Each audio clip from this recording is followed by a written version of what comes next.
يسعد صباحكم مشاهدينا واهلا وسهلا بكل اللي عم بيتابعنا. اليوم حلقتنا مباشرة من فندق البحر الميت العلاجي من جديد. شكرا لكل القائمين على هذا الفندق، ومن جديد بنرحب بالشيف خالد من فندق البحر الميت العلاجي. يسعد صباحك شيف، نهارك سعيد وكل عام وانت بألف خير. كل عام وانت بخير وبألف خير وبلدنا كلها بخير الحمد لله.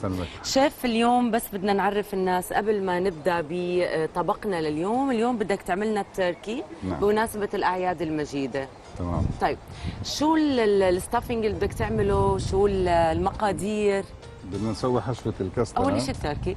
أول شيء التركي راح كثير ناس بتغلبوا بشويه، وفي ناس بحكي لك زنخ أو في له ريحة بتعرفي الدجاج أو الطيور، فإحنا راح نورجيهم كيف راح نشويه.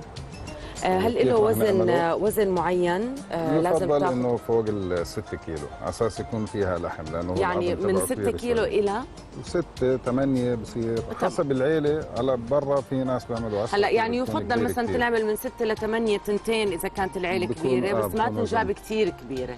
هلا في بكون سعر ارخص. حسب النوعيه.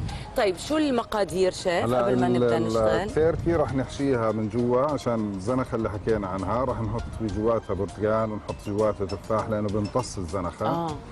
وراح نتبلها بس فلفل ميرميه كمان وفلفل اسود وملح وفلفل ابيض. وبعد ما نسويها بنحمي زيت كثير حامي وبنديره على التركي. بتسكر المسامات عشان ضل من جوا جوسي وبتضل مش ناشفه. هاي برضه ميزه بتنحشى قبل قد ايه وقت؟ هلا هاي بتنحط بنجهزها وبنحطها بالفرن، بدها ساعه وبدها تقريبا ساعتين. طيب بنرجع لك احنا شيف حسب طبعا الحجم وحسب وزن التركي بتحط بالفرن. اكيد لنا يعني رجعات ثانيه لك خلال حلقتنا، رح تضلك متواجد معنا. شكرا شيف. اهلا وسهلا فيك.